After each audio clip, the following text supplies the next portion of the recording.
All right, welcome to part 2 on Beautiful Friendship.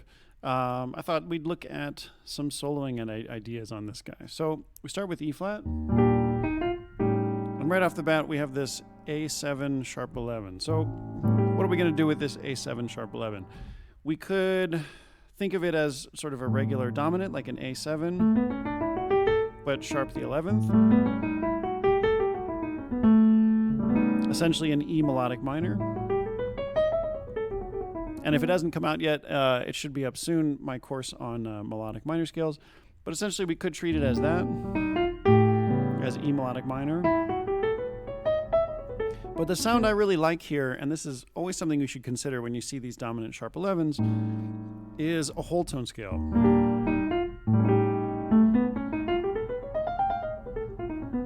Right, we're just starting on the root and going up in whole steps. And there's only two whole tone scales. There's this one and the one a half step away from it. So you really get a lot of mileage out of these. There's literally only 2 scales and you cover all 12 keys. So here we've got A major,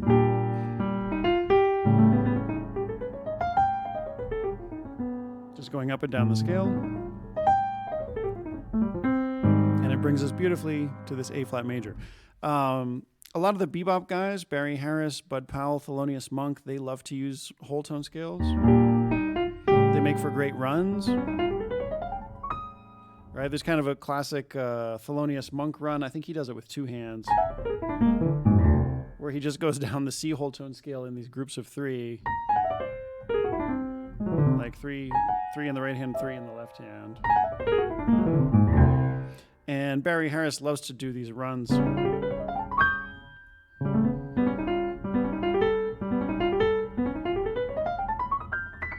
Running up the keyboard.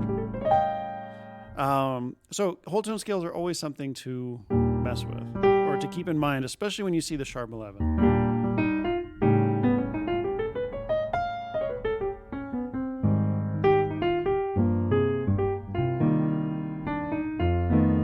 Now here when I was playing through this tune, for those of you who looked at part 1, I was adding the sharp 11 to this F7 as well. Let's see how the whole tone scale sounds there. Not bad. Let's say we tried it over the B flat. Yeah, also not bad. Let's see how the A section sounds with all 3 of those dominants being whole scales.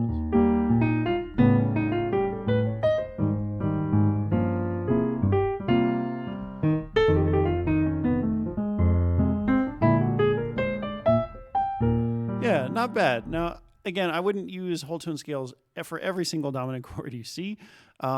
They tend to stand out better when they're there's like one nice whole tone scale dropped here and there in the chord. If you use them all over the place, they start to sound a little bit much, but it's still kind of a fun exercise to go through a tune and just see what happens if we play every whole tone or every dominant as a whole tone. Let's see if I can do the whole tune like that. Let's see. Same here. F, B flat, A, C, F, B flat, E flat, D flat, C, F, B flat, A, C, B flat. Yeah, kind of cool. So a little bit weird sounding again if you just use only whole tones. Where I actually thought they were pretty cool was at the end of the bridge, we have those 3. We have C7, F7, and B flat 7. And to hear them all back to back, sort of moving, from one to the next was kind of cool. Let's do the bridge one more time.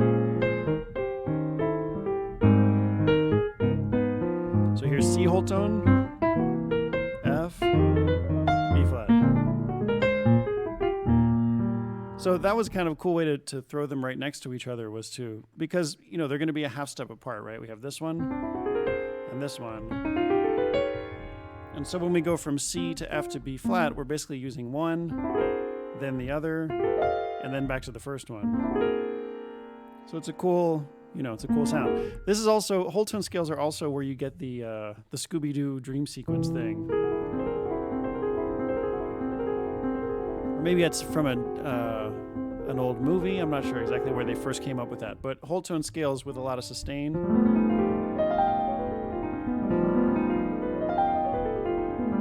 Give you the dream sequence. So one real cool thing, right off the bat to play with on this tune are whole tone scales. Let's see what else we got.